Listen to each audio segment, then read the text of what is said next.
դավաճանում է արդյոք կնոջը եւ վկայակոչելով որ արդյոք բառը արդեն իսկ ինքը հարցական բառ է եւ ամբողջ այդ հոդվածը իրեն մեջ պարունակում է զուտ հարցադրում։ Հետևաբար հարցադրումը այն մասին, որ հանրության շրջան լուրեր են պատտվում, չի կարող փաստական տվյալ պարունակի։ Հետևաբար, երբ որ մեր վերադրվում է պարտականություն, որ ապացուցենք, որ փաստական տվյալ չի պարունակում, մենք ասում ենք, սա հարցադրում է, ինչպես փաստական տվյալ պարունակի։ Այսինքն մենք չենք ժխտում որ փաստական տվյալ չկա մեջը։ Մեզ պարտավորեցնելով, որ պիտի հիմնավորենք, ապացուցենք, որ փաստական տվյալ չի պարունակում, դուրս է գալու, որ մենք պետքա որպես այդպեսին, որ շեշտում ենք դա հարցադրում է եւ ոչ թե կոնկրետ հստակ տեղեկություն չի պարունակում, պետք է սկզբունքին դեմ գնանք։ Հիմնավորելով, որ փաստական տվյալ չի պարունակում։ Եվ մենք սկզբանե ասում ենք, որ սա ընդհանրապես հարցադրում է։ Եվ չի կարող։ Ես նոր փաստաբանին հարցրեցի, ինքը այդ հարցին կարծես թե չպատասխանեց։ Այսինքն, եթե հարց է տալվել, թե Նիկոլ Փաշինյանը արդյոք դավաճանում է իր կնոջը, որովհետև այդպիսի լուրեր պատտվում են։ Նպատակը ո՞րն է։ Անպայման վիրավորել է, գուցե հրապարակ թերթը, վերջապես մեր վարչապետին եկեք փրկենք, ազատենք այս ստահոդ լուրերից։ Թող պատասխանի վարչապետը, որ չեմ դավաճանում, մեր վարչապետը թող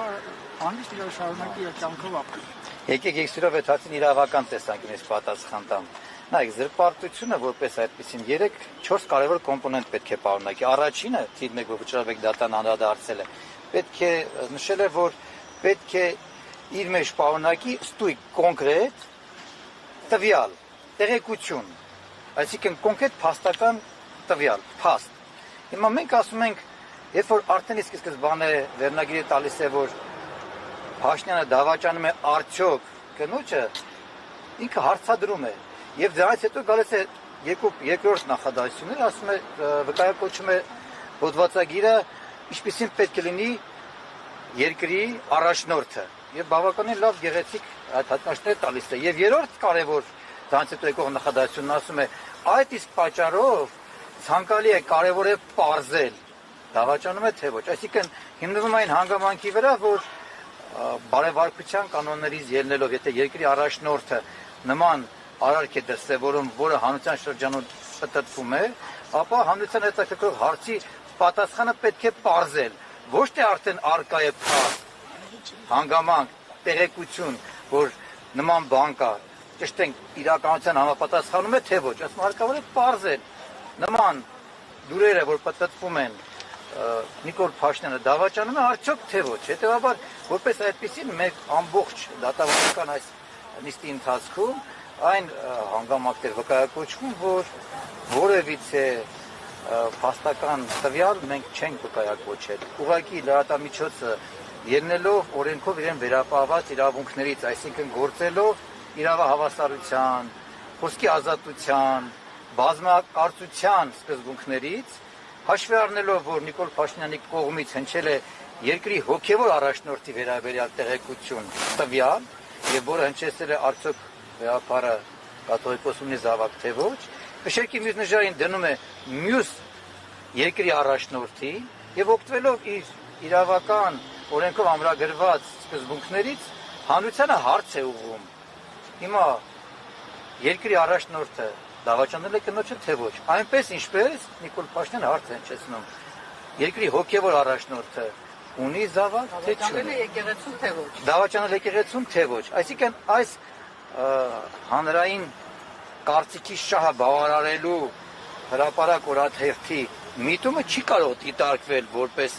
հանրությանը մատուցվող փաստ տեղեկություն, այլ ընդամենը հարցադրում է հանրության ուղղված որոշակի շրջանակների։ Մենք դա ենք վկայակոչում։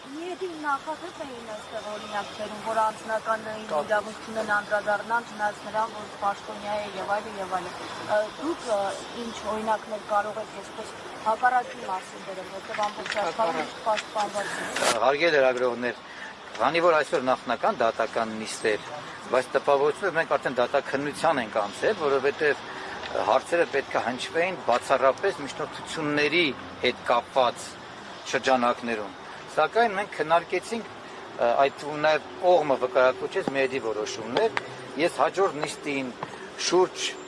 20 եւ ավելի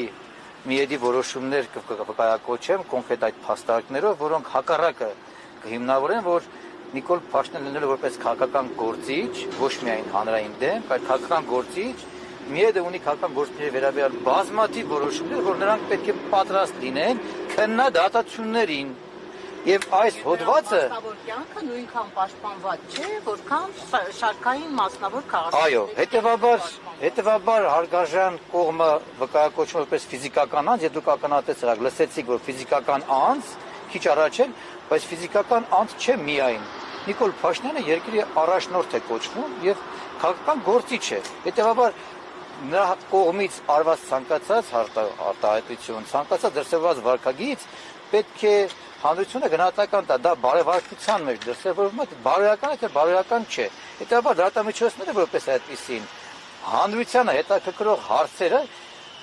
որպես այդպիսին հնչեցնում են քննադատության շրջանակներում։ Եվ սա լավագույնը կարող է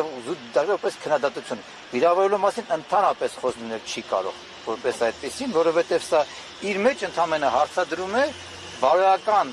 կերպարի քաղաքական գործիչի վերաբերյալ։ Եվ այդ տեղեկությունը զրպարտությունը թե ոչ, ապա մենք դա տեղեկություն չէ, դա ընդհանրապես հարցադրում է։ Այդ թվում նաև կարող է դիտարկել որպես հռետորական